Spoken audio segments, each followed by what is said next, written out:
All right. Welcome back to the Common Man podcast. Special edition here. We got Dan De Vries back. Welcome back, Dan. Thank you for coming back and to share your expertise.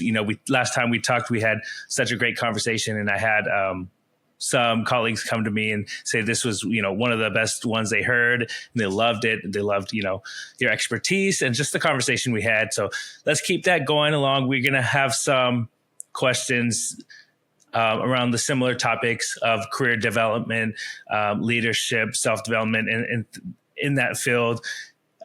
Feel free to reach out to Dan. If you love what you're hearing, Dan does these great career coaching calls free.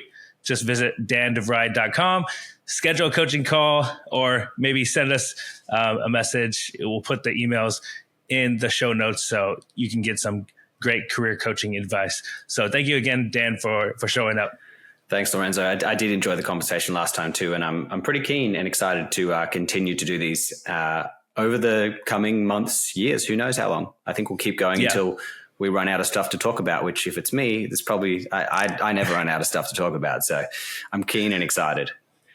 All right. I love it. So let's get started. We're going to keep these short and sweet. Just kind of getting into the first situation here. I was reading a book called Build by Tony Fadell. And one of the chapters he talks about, building a network and the importance of having a network.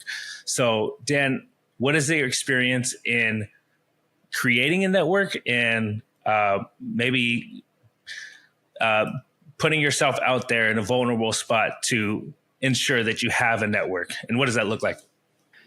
It is, there are some cringe sayings out there about your network is your net worth and stuff like that. I don't like to put those kind of labels on it, but your network is quite possibly your best long-term asset in your career.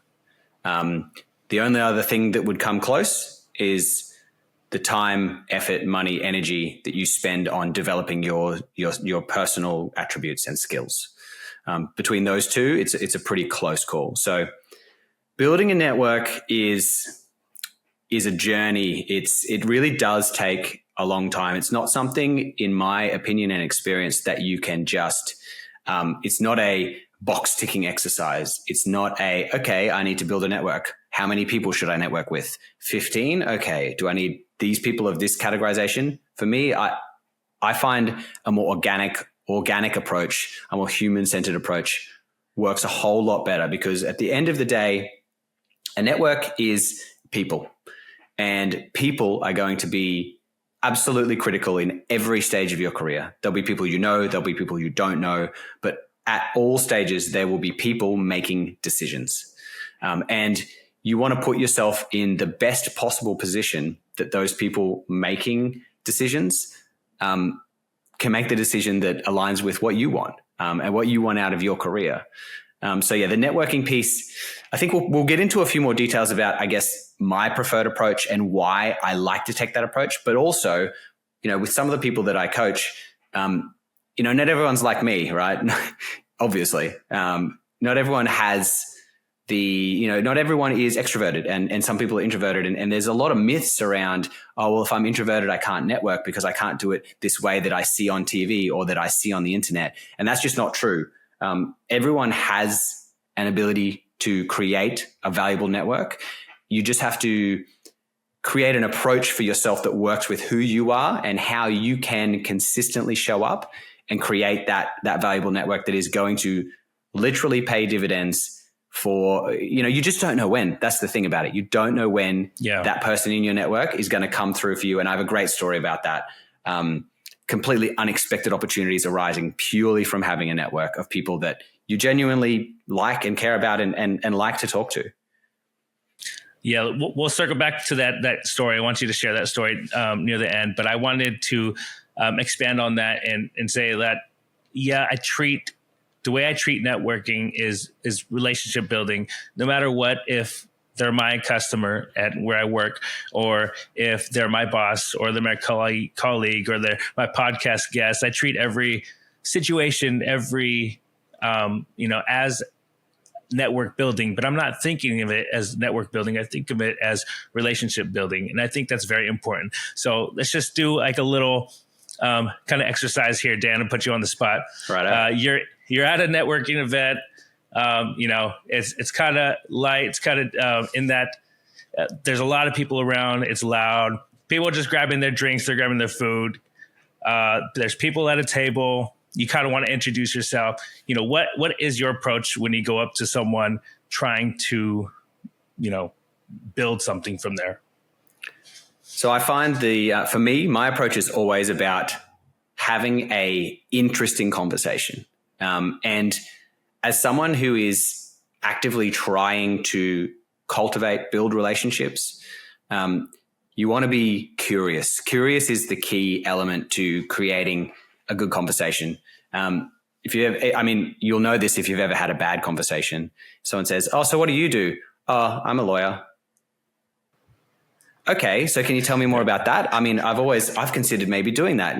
What is it like? What kind of law are you into? "Oh, commercial law." So the idea is you're really trying to, because not everyone is also going to be really forthcoming with information. Maybe they're feeling a bit reserved. They're feeling a bit shy too. And if it's in your nature to be that person who creates the conversation, who gets it going, who gets those interesting conversations happening, then sometimes you got to take that initiative and ask people about them. Ask questions, ask lots of questions. Try to make them like open-ended. And I also like to avoid generic questions. Like the one that I just used, terrible example. "So what do you do?"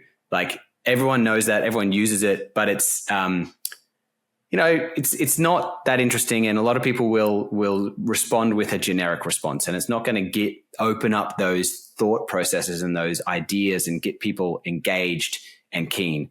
So yeah, you want to find common ground, and you want to expand. You want open-ended questions, and you want to be doing stuff that let's be fair, you have to actually genuinely be interested. If you don't want to hear the answer, don't ask the question, because it'll be obvious on your face. Even if you've got a great poker face, if you're not interested in hearing what that person has to say, and you don't really actually want to know the answer to the question that you've asked and more, then you're not networking with the right person.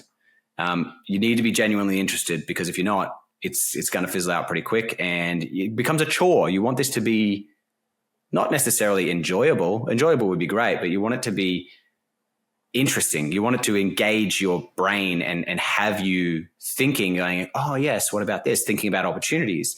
Also thinking about, "I'd love to learn more about what you do." And, I'll ask you right now, we've had the one podcast. We're going to keep doing more.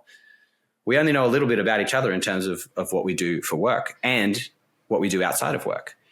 So don't be afraid to bring up personal life stuff. For me, if I see someone that has maybe that looks like they might have a family, I'll say, "Oh, my daughter just finished school holidays, and what a relief." Some opening line like that definitely allows you to create a rapport. You want to create that rapport as soon as you possibly can, because it's like a mixture of dating and making friends. And ultimately, that's what you want your network to be, is a group of people who care about you enough that they'll answer the phone. And if your name pops up on their phone, they're going to go, "Oh, Dan's calling. I wonder what he's calling about. Let's have a chat." I always have a good chat with Dan, and it doesn't even need to be about work. It can just be about life. That's the kind of impression I'm trying to make. And I don't always achieve that, honestly, but that's what I'm going for. Yeah. And I love that. One of my personal favorites is asking, "Hey, where are you from?" Like, not necessarily what you do, but tell me, where you're from, trying to find that common ground, like you said. But let's go a little different route. What tips do you have for someone maybe starting a new role, starting a new position, maybe starting a new leadership position? How much preparing should someone do? Because, what I've read is like, what got you here, won't get you there. In other words, yes. You've done such a good job to get yourself here, but now you need to step up, or maybe now you need to think about it a little differently in your new position. So, 100%. What can you say to that? So it's a very good point. What the skills and attitudes and approach that you've taken to get you where you are today, will only get you so far, and you will need something more to be able to take yourself to the next level. In terms of starting a new role, my go-to is always to be talking to as many people as possible, trying to understand what they do, and not making assumptions. Assumptions can be detrimental to you. If you make the wrong assumption about someone, it can shatter the confidence. It can shatter the rapport. And what do you mean by assumptions? Can you give an example of that? Sure. So let's say you started a new role as a manager and you've got a team that you're working and looking after. Making assumptions about what someone does in their day-to-day role, rather than going and talking to them and asking them and say, hey, I'm new here. Obviously we're working together and this is going to be interesting. I'd love, what's a normal day look like for you? I'm the guy that you clearly know more than me. You've been here for 5 years. What's this place like? Tell me what works. Tell me what doesn't work. Establish that you're not the boss to come in and say, you do this, because that, you can breed resentment. But even if you don't have that approach and you have the, hey, I'm here to help, let me know. If you need support, pardon me, if you need support in this area or that area, come and talk to me. I'm good to go.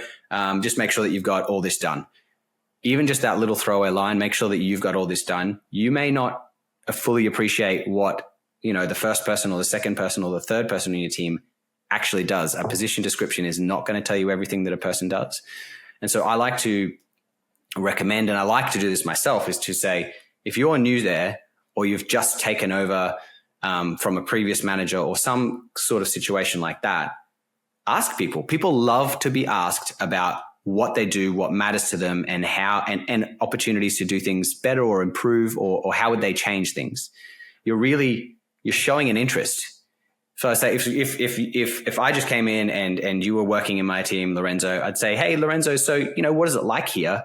What do you do on a day to day? Because I need to learn. I'm new, lay it on me. I'm here to help, but I don't know anything that you know. So please teach me, show me the ways. Tell me what's good. Tell me what's not good. I'd love to learn from you. I want to understand you as best as the best I possibly can, because that's what I'm here for. I'm here to support and help. I'm not here to tell you what to do. And so that assumption of, if I just say, if you were a paralegal working in a law firm, okay, you go and do that, or you go and do this. And I make an assumption based on, say, your job title and maybe your job description that you are responsible for X. Even if you're right, why would you make the assumption when you could go to, I could say, hey, Lorenzo, look, tell me about what you do. I'd love to understand what it's like to be in your role at this place. What are the things that are good? What are the things that are bad? It's that making an assumption, you potentially put your foot in your mouth, or you potentially make an assumption that gets someone offside. But if you ask questions and you ask them, what's it like? You ask them, hey, what do you think you're supposed to be doing? What do you think is important? What do you think is important for me to do? You're immediately opening the relationship rather than closing it off, potentially closing it off. If you're a brilliant genius and you can make all the right assumptions, then fine. But none of us are like that. So if you open that, you're opening up the avenues of communication to allow your team to come to you and trust you and build rapport. And that's why I say, don't make assumptions. I say, ask the question.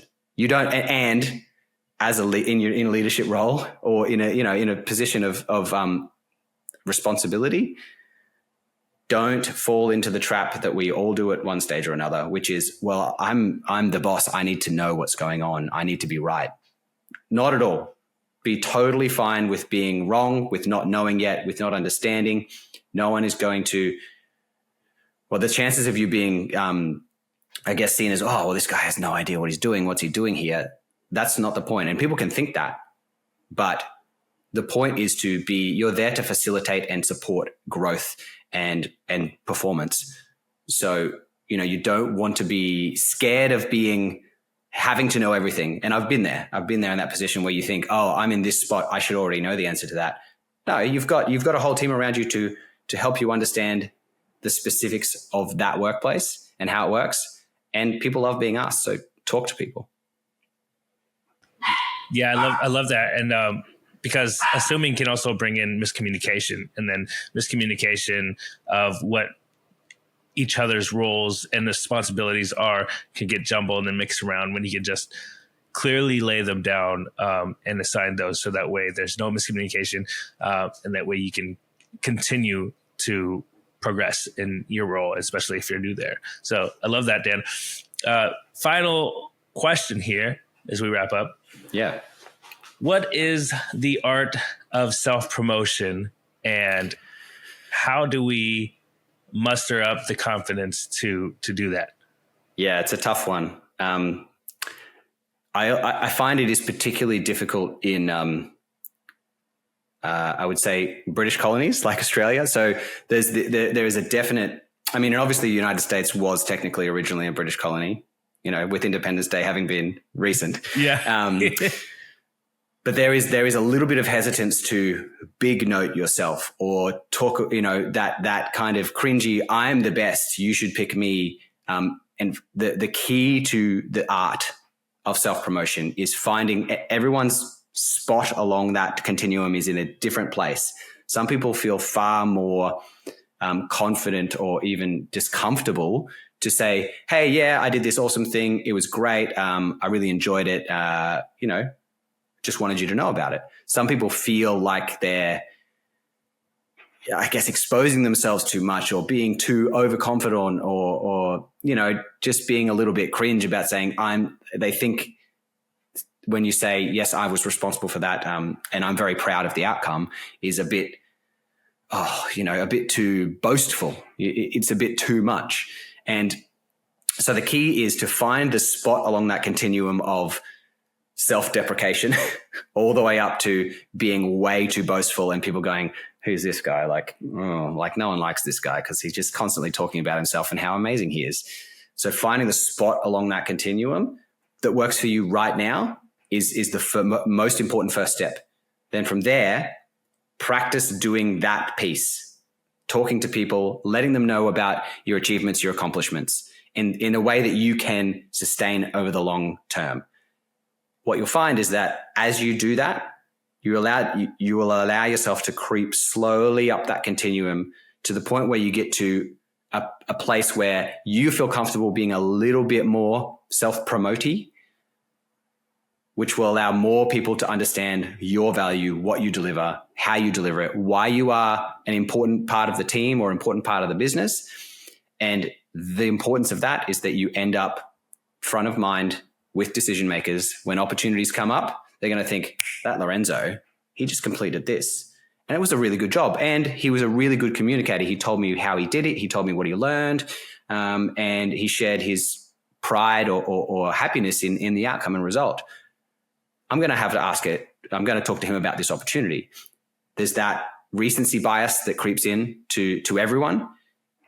So that self-promotion consistently all the time without overdoing it, that's going to put you as the recency bias in the decision maker's brain. And they're going to be thinking more about you more of the time, which increases that opportunity, that potential for you to be the person that they think about when an opportunity arises. Hey, we need someone to take on this thing. Like, you know, we're expanding the business. We're going to open this new business unit.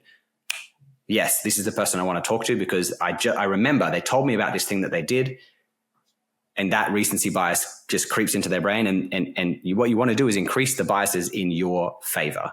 Not like a hack, you know, not to cheat the system, but to just claim credit for what you've done in a good way.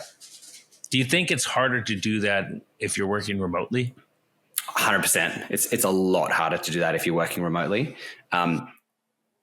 It's a lot easier to do it organically if you are working in the same building or, you know, on the same location as your team and say your manager and say their peers, because you don't want to just be telling your manager. You want people to know at all levels of the business what you've been achieving. If you're going to do it remotely, you are going to need a more structured approach, and you are going to need to organize one-on-ones, or like have a one-on-one with your manager and express interest in talking to other people within the business. It almost becomes a networking kind of game internally to the business you're working within. Right. That's perfect. That's a perfect segue. to wrap it up with your story in your networking that we talked about in the beginning of the pod. So networking, creating a highly valuable network will hit you when you least expect it. So a few years ago, I was working in a large multinational corporate organization, and I'd been there for 10 years. So, after 10 years, things, sometimes you just need a change. And I was getting to the point where I was kind of getting a little bit, stirred, crazy. I wasn't sure what I wanted to do, but I was like, I know I need to do something else. And then literally out of the blue, a mate of mine who I did my initial technical training with 14 years ago, who had vaguely stayed in touch, but we got along really well at that stage. Wow. Literally just called me out of the blue and said, Hey Dan, how's it going? I'm like, oh, hey Pete, what's going on? He's like, you're looking for a job? That was like almost the second line that came out of his mouth. Wow. And my response, as always, was, well, I'm not looking for a job. So tell me all about it. And he went on to talk to me about, a potential opportunity to come and join the business he was working in. And that's what happened. I went and I spoke to the business owner. We had 2 conversations. We sat down in a room and wrote a position description together, and there was a job offer on the table. And that wasn't, I never anticipated, expected it. It wasn't something I needed to extract from my network. It was just a case of give, because it's fun to give and it's enjoyable to create these networks. But then it hit me kind of when I needed it, even though I didn't know I needed it. And I ended up with this role that was awesome. And it was in a really cool company. And, just by having just one connection from within my network that I hadn't spoken to in years turned into a literal job offer right at the right time. Do you remember that initial conversation or training that you had with them? Like, yeah. So we did months of training together. We were in the same classroom, and we were, I don't know, like we had similar personalities, and we liked to joke around a bit, and we, sit at the back of the class. We both kind of knew the content reasonably well. It was the initial, we were doing our avionics, which is aircraft maintenance engineering kind of skill set. And we both had a similar attitude, and like, it was like, kind of get stuff done attitude, and, yep, this, that, no, like matter of fact. And we just, we would go to the pub at lunchtime and have a beer too. Like, we just built this friendship based on commonality, which ultimately just led to, this, I don't know why it happened. It just happened to happen that way. But we built a strong relationship that could last over the years. You don't need to talk to someone for 5-10 years and go, hey, he called. And I remember thinking, I would love to speak to this guy. This is so awesome. I'm just going to pick up the phone and have a chat, not expecting anything. That's awesome. And if you were here, we'd go have a beer after this podcast. Absolutely. Well, maybe if I'm over there, I'll be over there at some point, and we will definitely have a beer. Yeah. Oh man, that's so good. I love to end it with that story. If this was helpful to anybody listeners right now, share this to someone, this episode that's looking for some career advice, or, maybe they're looking on some networking advice. Reach out to Dan. He's easy to talk to. You can reach him again at his website, dandevries.com. I'm going to put my email in the show notes. Send us some questions as you have, because Dan will be a regular. So any questions you have, we'll tackle them. 100%. Thanks, Dan. I'm keen. Thanks so much, Lorenzo.